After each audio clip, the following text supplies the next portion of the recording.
Oi, você está no programa Saúde SA-TV, eu sou Eugênio Mussaco, sou médico fisiologista e eu converso aqui com colegas médicos, especialistas em várias áreas, também cientistas de outras atividades, pessoas que têm o que dizer a respeito dos temas ligados com a saúde, bem-estar, enfim, tudo aquilo que interessa a todos nós. Hoje eu vou conversar aqui com uma pessoa que tem uma formação muito interessante. Eu vou conversar com o doutor Jorge Time.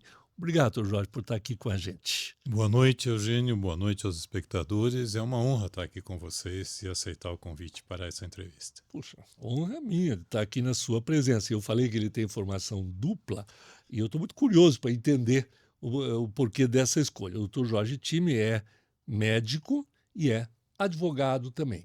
Nós sabemos que há muitas pessoas que fazem dois cursos, às vezes até bastante diferentes, mas há poucos que atuam nessas duas áreas. É o caso do doutor Jorge Time.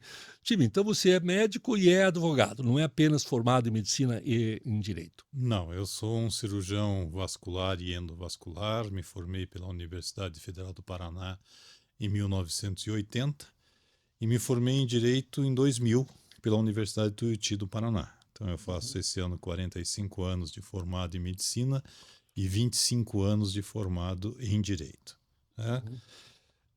Terminei meu curso de medicina, segui a carreira de cirurgia vascular, fui muito bem orientado pelo Dr. Elias Abrão, falecido no final do século passado, e me dedico hoje à cirurgia endovascular.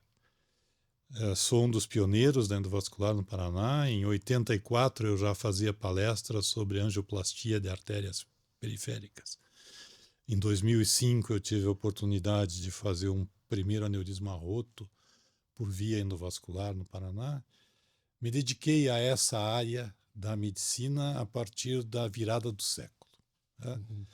No final do século passado, eu sempre tive curiosidade de como é que se produzia a lei, como é que se interpretava a lei, e fui fazer um curso de Direito por diletantismo. No final do segundo ano, eu tive a minha primeira proposta de trabalho, e aí eu comecei a notar uma diferença. E quando eu me formei em medicina, tudo o que eu queria era fazer uma residência. Quando eu me formei em Direito, eu tinha 14 propostas de trabalho para atuar em uma área que lá naquele momento parecia uma coisa nova, que era direito médico. Direito médico, os meus amigos de cursinho que fizeram direito, dos quais 5 chegaram a desembargadores do Tribunal de Justiça do Paraná, nenhum deles viu, durante a carreira de juiz singular, um processo contra médico. Hoje não existe nenhuma vara civil ou criminal no Brasil que não tenha processo contra médico. A judicialização da medicina começou no final dos anos 80 e se estabeleceu no Brasil como uma área promissora para o direito. Então nós temos hoje alguns escritórios especializados já em trabalhar a parte do direito médico por parte do paciente, e a minha atuação, que eu atuo em direito médico em prol do profissional e da instituição de saúde. Eu só faço consultoria para paciente, eu não atendo paciente, apesar de que a minha monografia de fim de curso de direito foi sobre direitos do paciente, que é um dos meus livros publicados sobre direitos fundamentais do paciente. Do paciente. Do paciente. É porque quando você falou direito do médico, eu fiquei pensando aqui, qual é a diferença entre direito do médico e o direito médico, né? O direito médico envolve também o direito do paciente. O direito do médico é um direito muito restrito na nossa legislação. O principal código de direitos do paciente, que é o Código de Ética Médica, ele tem 118 artigos que começam com "é vedado ao médico". E o capítulo do Código de Ética Médica sobre direitos médicos tem 10 capítulos, tem 10 artigos. Então tem 15 vezes menos artigos de direito do médico do que de direito do paciente. Interessante isso. Eu não realmente essa é uma para mim uma informação nova e muito relevante, muito interessante. E isso é só no Brasil que acontece isso ou em outros países também? Não, os códigos de ética médica posteriores ao julgamento de Nuremberg, eles deixaram de ser um código de proteção do profissional médico para ser um código de proteção do paciente. Do paciente, do Do cliente, paciente, enfim, do exatamente. usuário, Eles retomam a ideia hipocrática de que o paciente vem em primeiro lugar. Tanto é que o nosso Código de Ética brasileiro, ele começa com os princípios fundamentais. O primeiro princípio fundamental é que a medicina é uma ciência a serviço do homem. E o paciente deve ser atendido sem nenhum tipo de discriminação. O princípio fundamental número 2 é que toda a atenção do médico é o paciente, para a qual ele deve usar o máximo do seu conhecimento. Então não tem nenhuma outra situação que diga que a medicina foi feita em prol do médico, e sim em prol do paciente. Você falou em Hipócrates, no juramento de Hipócrates, completo, né, porque ele também já foi revisto, foi sendo adaptado com o passar do tempo. Mas lá no original ele também fala a respeito disso, né? Que a arte da medicina deve estar à disposição, que o médico não pode fazer nada que possa prejudicar o paciente, tem todo aquele discurso. Mas tem um momento em que ele fala que o médico também deve cuidar dele mesmo. Mas é interessante que ele coloca que o médico deve cuidar dele mesmo para estar suficientemente bem para atender o paciente. para atender o paciente, quer dizer, no final o paciente acaba sendo o foco. Agora, temos também o Código de Hammurabi, né, que fala a respeito dos honorários do médico, do direito que o médico tem de receber por seu serviço. O Código de Hammurabi foi o primeiro código que fala sobre a indenização do atendimento ao paciente. Mas o Código de Hammurabi é um código preconceituoso do ponto de vista de casta. Porque se o médico causasse a morte de um escravo, ele pagaria 30 moedas de pratas ao seu dono. Se causasse a morte de um cidadão livre, pagaria 100 moedas de pratas à sua família. E se causasse a morte de alguém da aristocracia, pagaria 300 moedas de prata à família e com a sua própria vida. Então... É que, na realidade, tem toda razão que ele é preconceituoso com relação às castas, mas era também a ética da época, né? É muito difícil a gente avaliar um fato histórico com a ética do presente. Exatamente. Né? Agora, esse tema, quando você falava sobre a sua especialidade médica, eu só queria te contar que eu sou embolizado, né? Eu tenho fiz uma embolização numa comunicante anterior, que estou vivo graças à cirurgia endovascular. Exato. Né? Se fosse um pouco antes, teriam feito em mim uma craniotomia. Né? Agora, o que acontece? A evolução da medicina gera um custo. A cirurgia vascular, como feita até a virada do século, passava desapercebida aos orçamentos dos planos de saúde. Atualmente, nós somos a segunda especialidade mais detestada pelas operadoras de plano de saúde, porque o nosso custo, por exemplo, uma craniotomia custa 100 vezes mais barato do que uma embolização. Do que uma embolização? Olha, esse dado eu não tinha. Então, com isso, para o plano de saúde, essa evolução, a evolução tecnológica da medicina, não segue as outras evoluções tecnológicas, aonde a evolução tecnológica baixa custo. Sim, que é a lei de Moore, né? Na medicina, não. A evolução tecnológica agrega cada vez mais custos, ao invés de baixar. Por que isso? Porque estão surgindo novas tecnologias, porque a tendência é, à medida que a tecnologia vai sendo desenvolvida e vai sendo disponibilizada em escala maior, ela tende a ficar mais barata. Mas é que você tem uma situação de que, em escala maior, é dominado por um grupo muito pequeno de indústrias. Nós, por exemplo, hoje somos reféns de 2 ou 3 tipos de produtores de telefones celulares, 2 ou 3 tipos de computadores, e esses mercados muito concentrados, eles costumam manter um cartel de preço. Sim, eles regulam. Exatamente, eles costumam. Então nós temos hoje no mundo, na minha área, 4 ou 5 companhias gigantescas e que toda vez que alguém resolve competir, são engolidas por ela. Então, com isso, o preço se mantém fixo. E no Brasil nós temos o chamado efeito Brasil, que é uma taxa de imposto. Custo Brasil. Né? O custo Brasil, que é uma taxa de imposto muito acima de qualquer condição já vista em outro lugar do mundo. Bom, vamos sair de aspectos mercadológicos e voltar aqui para o nosso tema central, que é a relação que há entre as duas atividades. Né? Você é um médico em atividade e um jurista em atividade também. E a gente conversava um pouco antes do programa que antigamente a gente dividia as atividades em três tipos. Né? Quando você escolhia um curso superior, você escolhia ou da área de ciências exatas, de ciências humanas ou de ciências biológicas. Né?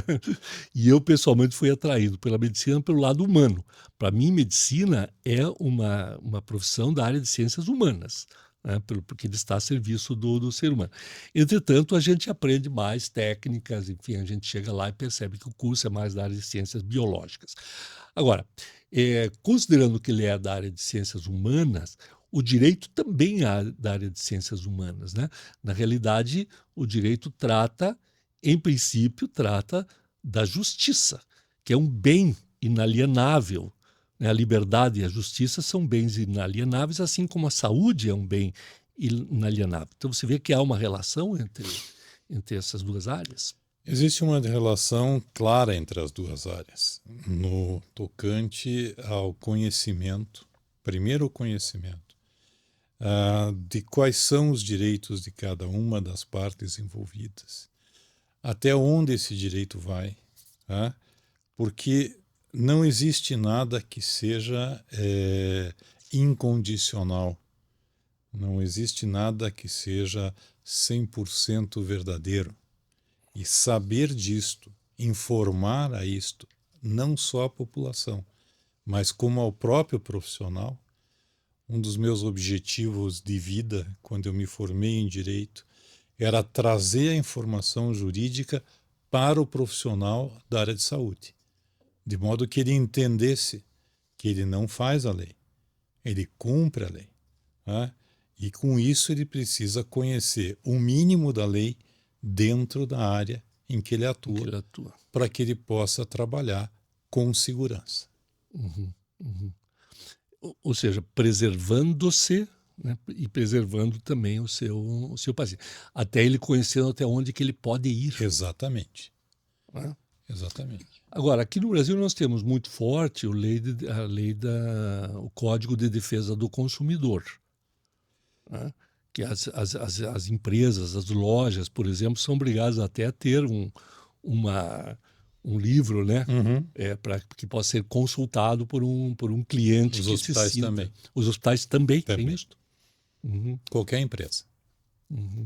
Qualquer empresa é obrigada a ter um. É obrigada a ter, porque toda empresa existe em função. Eu tenho um cliente para ser atendido que tem lá os seus direitos. Agora, esse código, quando alguma coisa vai no mundo do comércio, né? Para trazer um exemplo, quando alguém aciona o Código de Defesa do Consumidor, de um modo geral, ele tem ganho de causa.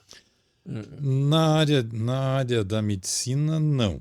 Então, essa era a pergunta. Como é que é na área da medicina? Porque o artigo 14 do Código de Direito do Consumidor diz que a responsabilidade na área médica está ligada à culpa. Então, tem que ter imperícia, imprudência ou negligência. Então, isso é uma situação clara que está ligada à culpa. É diferente, por exemplo, de uma companhia aérea.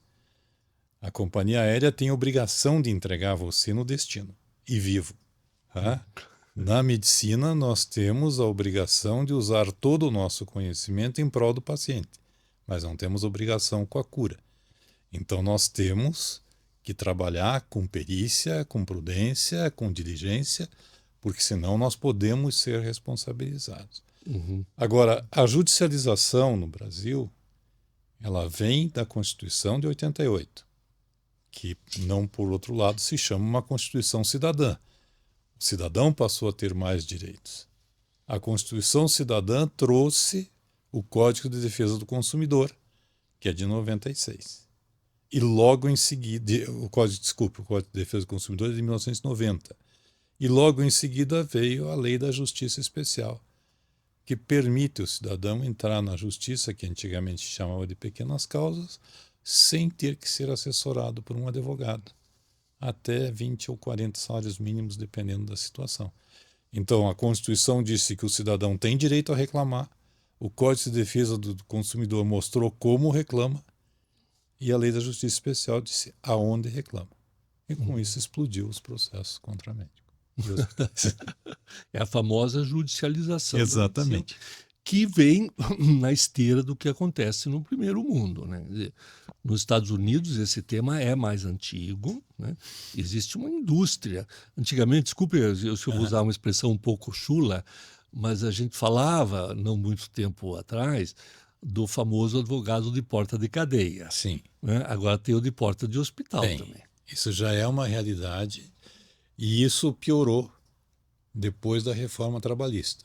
Uhum. Porque com a reforma trabalhista, o número de processos trabalhistas, que era o pão com manteiga da advocacia brasileira, caiu 2/3. Uhum. Então, alguns advogados trabalhistas que antes atuavam na porta da empresa, hoje estão atuando na porta do hospital. Uhum. Puxa vida, o cenário é um pouco nebuloso, né? E eu vejo, eu conversava numa outra entrevista com um médico que é radicado nos Estados Unidos, conhece a realidade dos Estados Unidos, e ele mostra que isso acabou provocando lá nos Estados Unidos um afastamento do médico do paciente.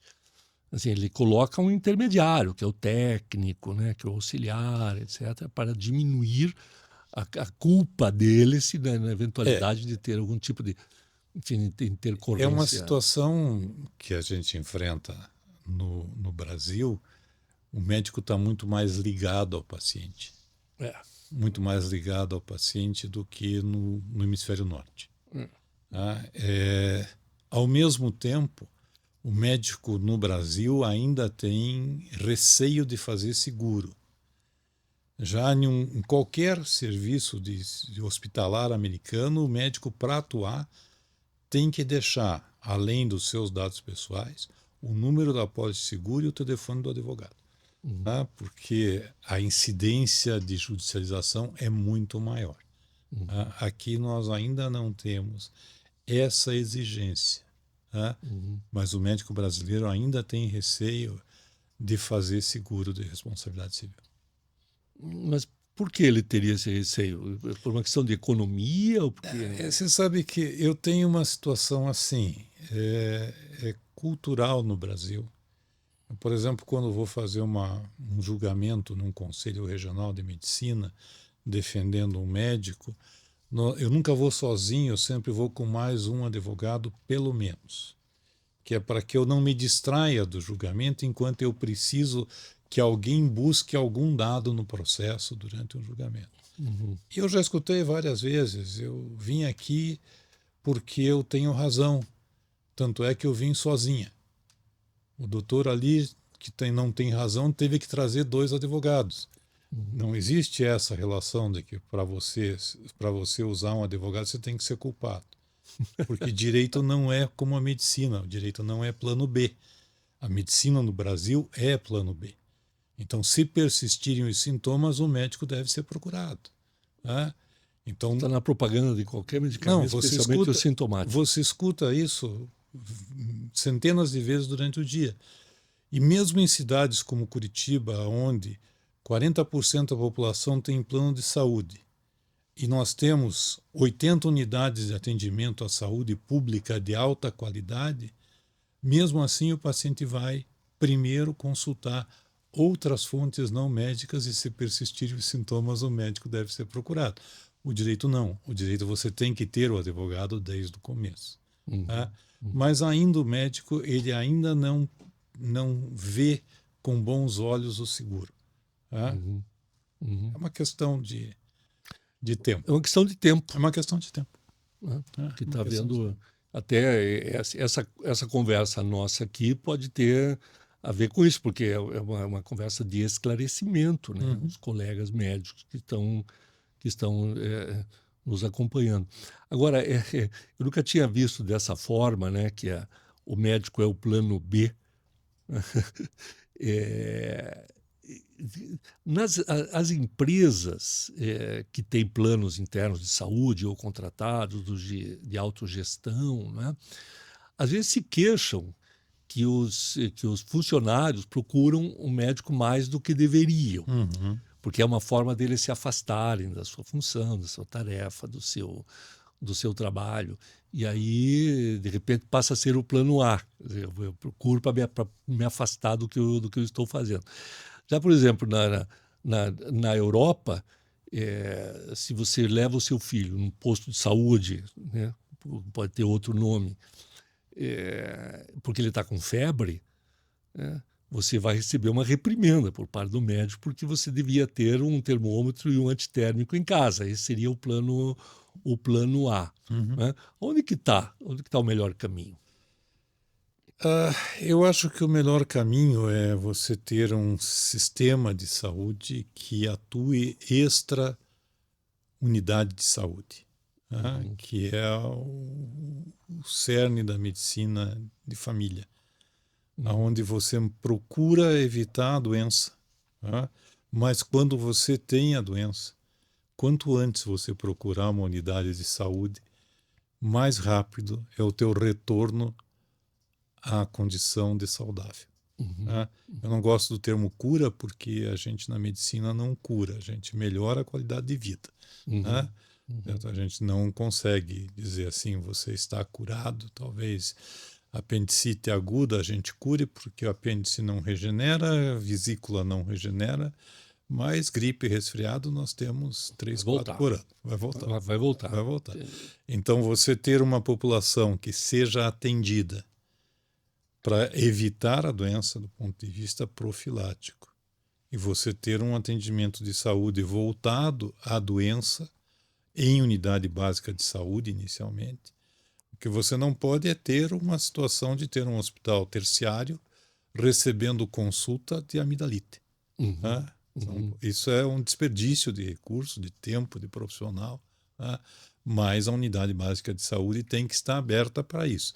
Não dá para esperar que essa amidalite se transforme em uma infecção generalizada para ir aí no médico. Por isso tem o nome, atenção primária. Primária de saúde. Para evitar que vire secundária. Exatamente.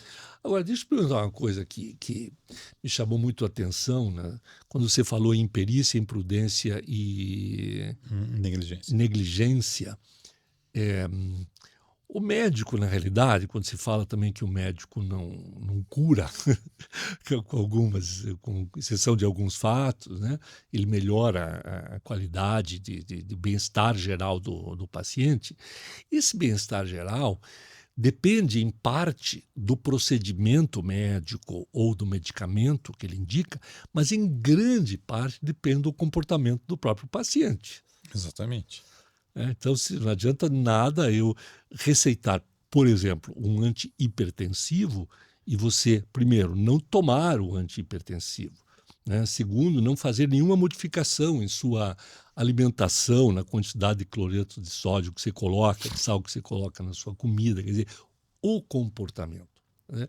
Até que ponto a gente pode considerar uma imperícia do médico quando ele não dá a devida orientação sobre o estilo de vida do paciente? Nós temos uma situação no direito civil que nós temos excludentes de indenização. Uma delas é a culpa exclusiva de terceiros.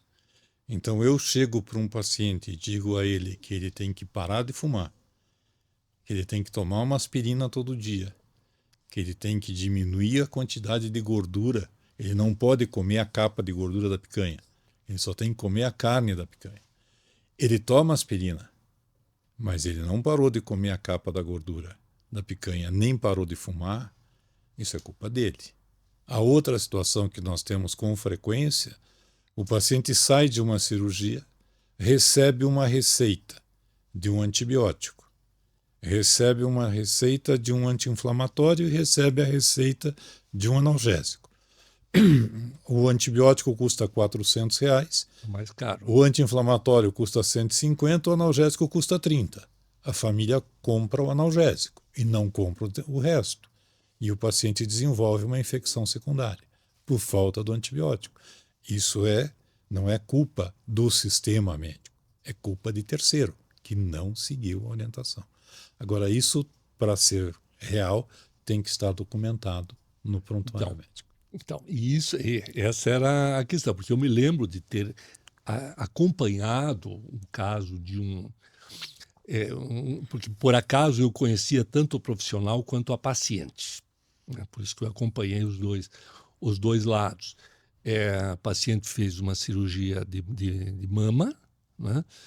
E aí estava um pouco inflamado, o médico mandou fazer calor local, né? E ela colocou uma bolsa de água quente com a região do mamilo totalmente sem sensibilidade e provocou uma queimadura. Uhum.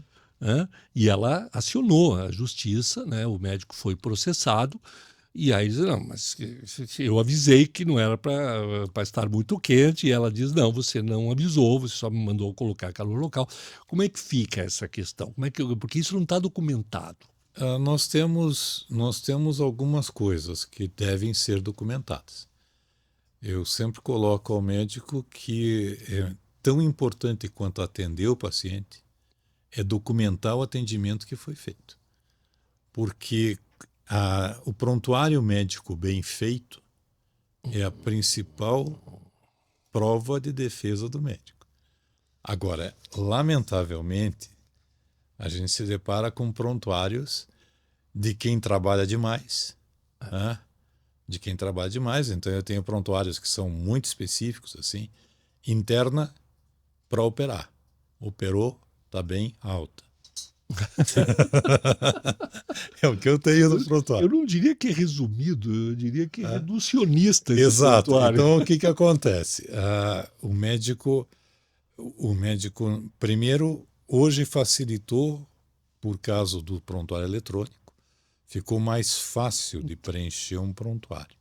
Agora, o médico não é um bom escritor de documentação daquilo que ele faz.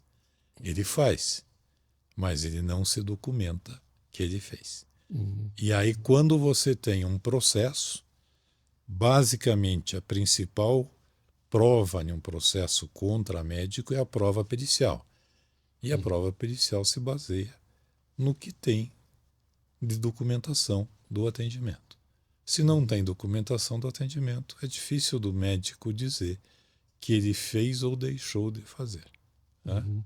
Então é importante que o médico aprenda a preencher prontuários. Uhum. Em 2018, uma revisão do Código de Ética Médica, pela primeira vez trouxe o que deve conter em um prontuário médico no Código de Ética Médica.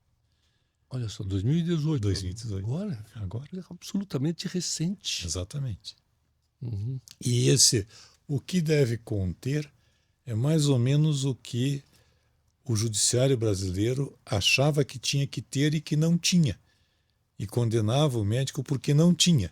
Então, essa jurisprudência nacional do que deveria conter é que acabou sendo incorporado ao Código de Ética Médica. Uhum. Uhum. Como o que é o mínimo que deve ter um prontuário. Quem elaborou isso? Isso é elaborado pelo Conselho Federal de Conselho Medicina. Federal de Conselho Medicina. Federal de Medicina, que revisa o Código de Ética. Uhum. Porque a ética é uma situação evolutiva. Sim, falávamos disso no começo da nossa É uma conversa. relação evolutiva. Tanto é que o primeiro Código de Ética moderno, que é de 1891, da Associação Médica de Nova York, dizia que o médico não deve contar o diagnóstico ao paciente. Em 1941, a mesma associação fez uma revisão e disse que a critério do médico ele poderia contar o diagnóstico ao paciente. E hoje não se aceita que o paciente não saiba Não sai. o seu diagnóstico. Uhum, Né? uhum, Então essas revisões elas são periódicas no Código de Ética. uhum, uhum. Portanto, sabe, veja, essa mensagem, esse aconselhamento, essa visão que você acaba de trazer, justificou aqui, para quem está nos assistindo, estar nos assistindo, né? Esse programa aqui da Saúde S.A. Você é médico, cuide, preencha o prontuário, né? Ele tem um aspecto científico que você pode, numa revisão do paciente, no acompanhamento do paciente, saber o que foi dito, o que foi feito com ele, o que foi dito para ele, como também te protege diante de uma possível demanda, Exatamente. né? O prontuário.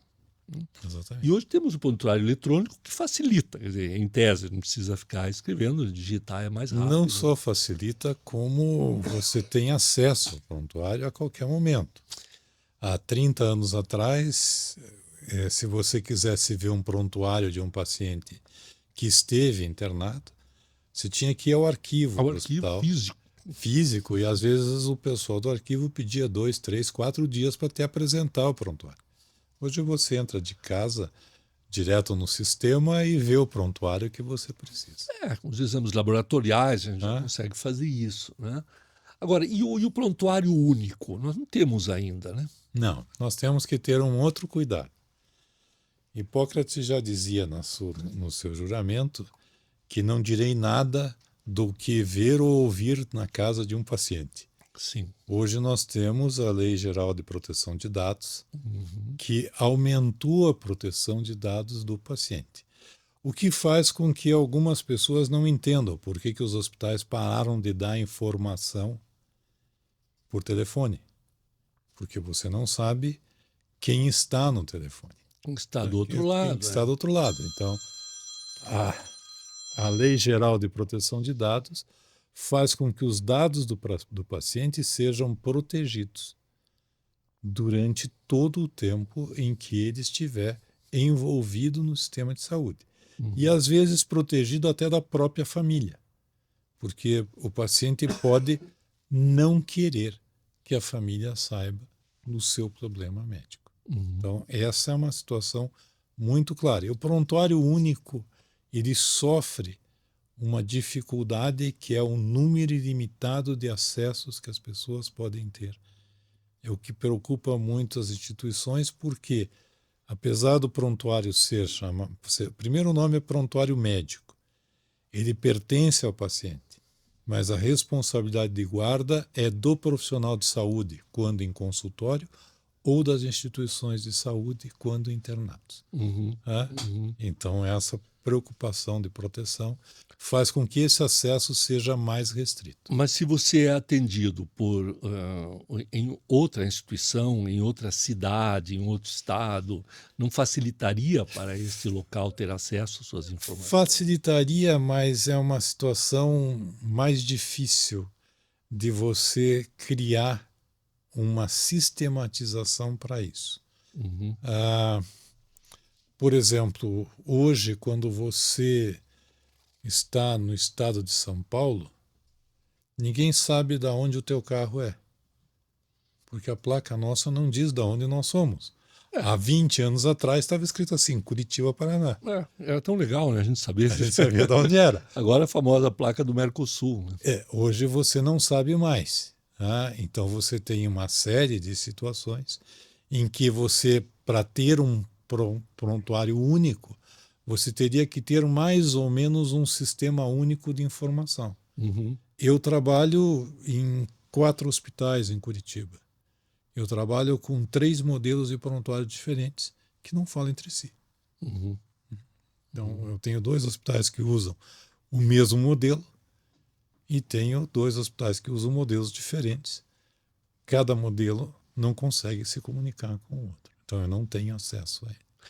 A Lei Geral de Proteção de Dados, ela é uma coisa boa, mas também ela impõe alguns limites no uso dos dados, que são tão Tanto é importantes que para a tomada de é, decisões. tanto é que os hospitais aonde nós atuamos como representantes jurídicos, toda vez que o médico vai acessar um prontuário, a última pergunta que o sistema faz, você realmente precisa acessar esse prontuário? Né?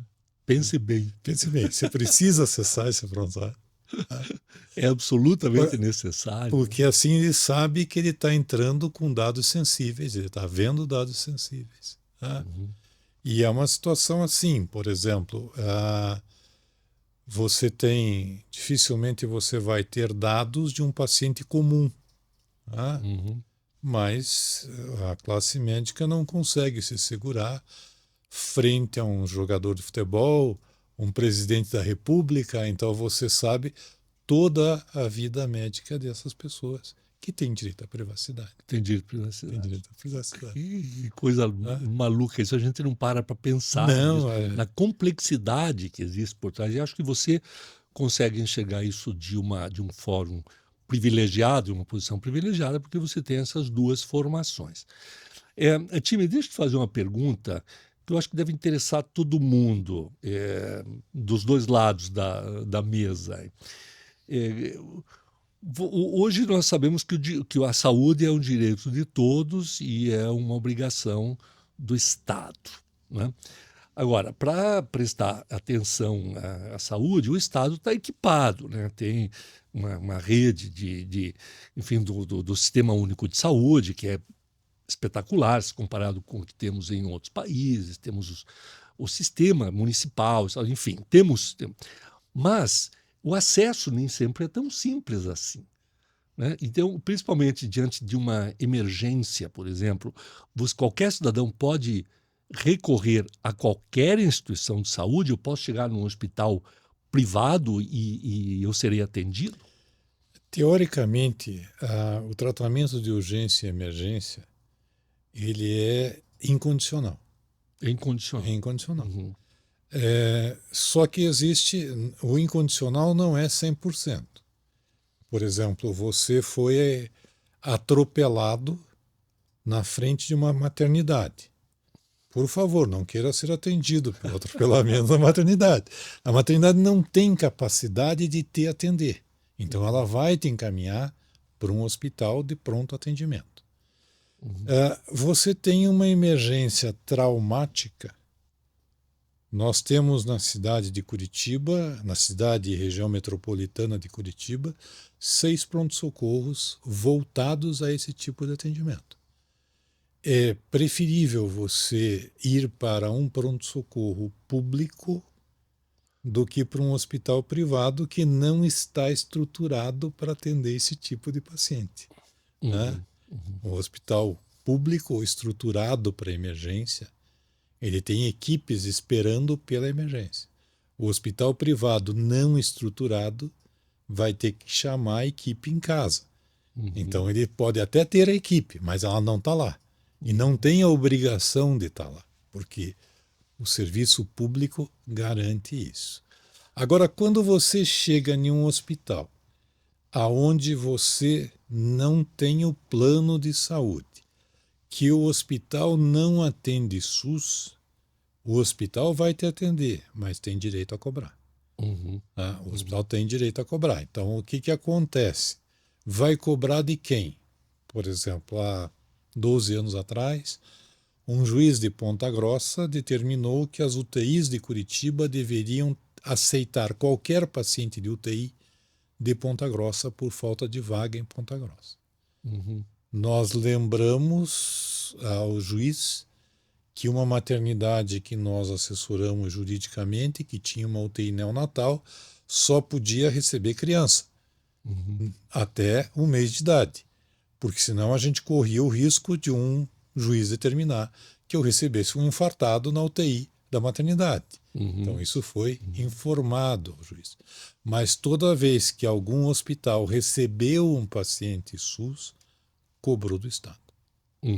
Cobrou do Estado. Sim, Alguém paga a conta. Alguém paga a conta. Agora, se o hospital não atende o SUS, não está no seu regimento, não está no seu objeto social, ele pode cobrar do paciente. Mas eu não tenho Agora, como pegar um hospital privado, por exemplo, que o paciente entrou na emergência, né, por uma questão, por exemplo, o paciente infartou na frente do hospital, o hospital não tem como exigir que ele tenha plano de saúde, faça cheque calção, faça qualquer coisa. O atendimento aí é incondicional. é incondicional. É incondicional. Uhum. Né? Mas esse atendimento, mesmo sendo incondicional, às vezes não é competência. Quer dizer, como você falou, né, não adianta você ser atropelado na frente de uma Não, existe. maternidade. Mas veja, a tendência natural das pessoas é procurar o socorro mais próximo, né? Agora, esse socorro pode não ser de atendimento, pode ser de encaminhamento. Você tem uma situação assim. O Brasil é muito grande. Então você tem situações como Curitiba. Nós temos uma rede de pronto atendimento disponível para o paciente, com hospitais de pronto-socorro, com unidades de pronto atendimento. Isso está disponível. Uhum. Né?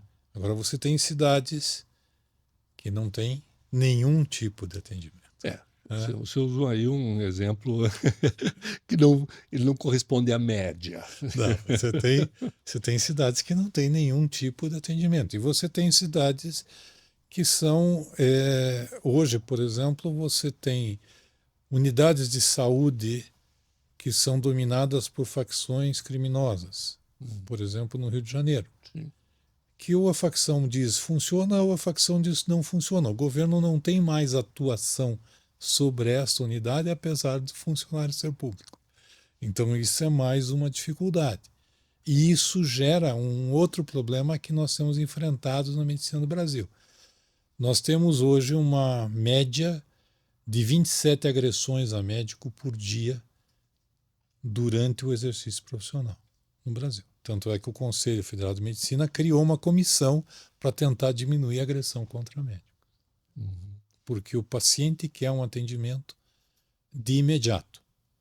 Ele não quer saber se tem 5 na frente. Ele quer um atendimento de imediato. Aí tem o critério de urgência, Exatamente. emergência e eletividade, né? Mas para o paciente ele é sempre emergência. Com certeza. Não. É a questão da estatística da medicina. 99% dos pacientes vão se salvar dessa doença. Para aquele que não se salva, a estatística não funcionou. Não né? funcionou.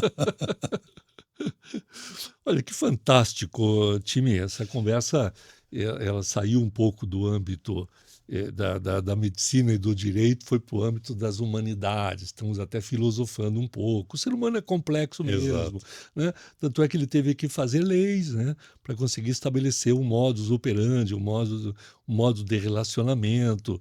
E isso vai continuar. Os códigos civis, até os códigos criminais, os códigos de ética, são revistos de tempos em tempos porque a sociedade evolui, né? O ser humano não é estático, nós somos seres evolutivos, né? Eu queria, já para ir encerrando aqui a nossa conversa, se você pudesse dar uma palavra, especialmente para os médicos jovens, sabe? Nós temos hoje uma grande quantidade de médicos se formando, entrando no mercado de trabalho. Que tipo de conselho você daria para eles, assim, tipo, olha, para você ter uma carreira exitosa, né? Preocupe-se com uma formação de que tipo?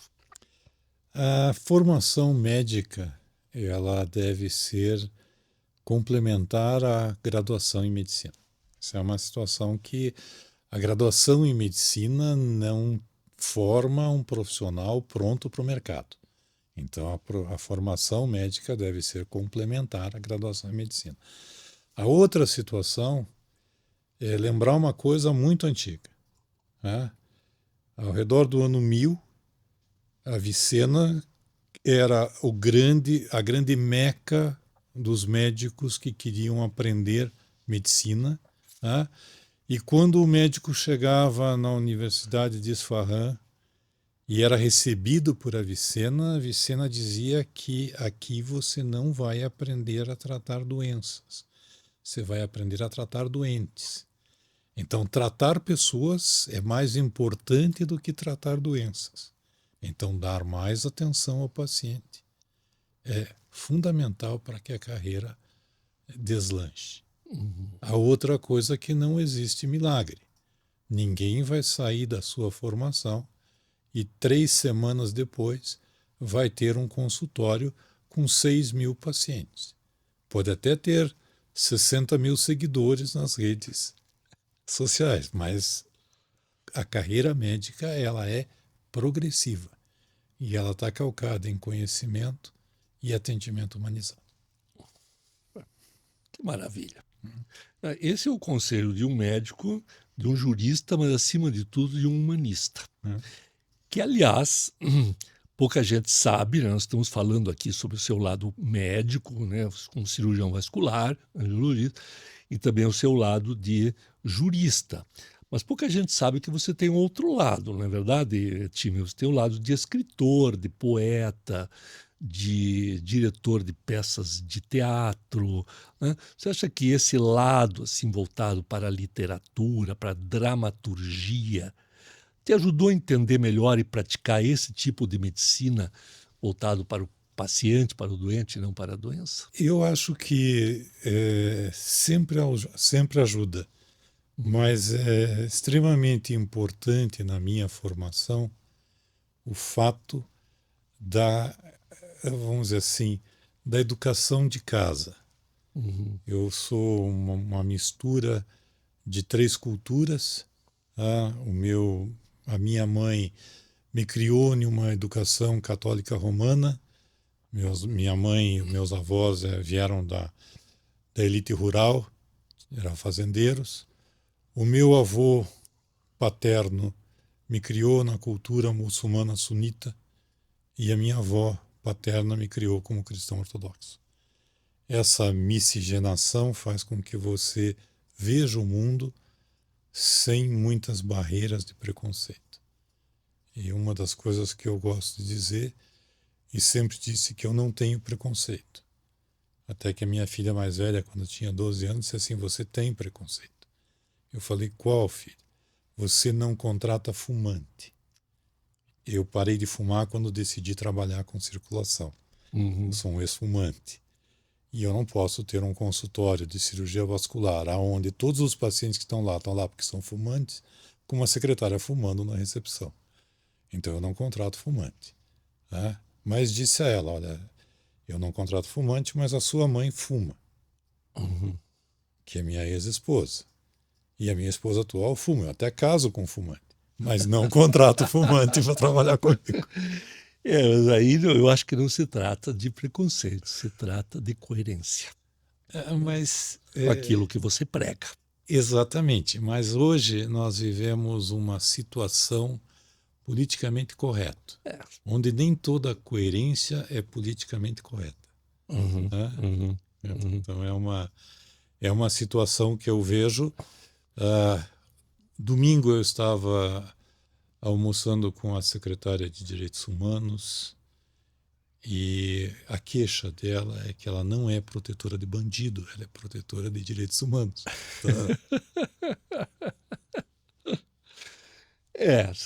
Nós vamos ter que conviver com isso. Exatamente. Né? Nós vamos ter que conviver com isso. Você é um jurista e às vezes a gente pensa sobre as leis, né? As leis estão a serviço da justiça. Né? Às vezes a aplicação da lei é fazer a justiça. Né? É uma questão que sai do âmbito jurídico e vai para o campo filosófico. Né? Jean Valjean foi condenado a 18 anos porque roubou um pedaço de pão para alimentar a sua família. Né? A lei foi aplicada, foi feita justiça. Mas isso é um assunto para um outro momento. Com certeza, com certeza. Time, é uma delícia conversar com você, por sua erudição, por seu jeito calmo de falar. Eu tenho certeza que quem está nos assistindo aproveitou bastante.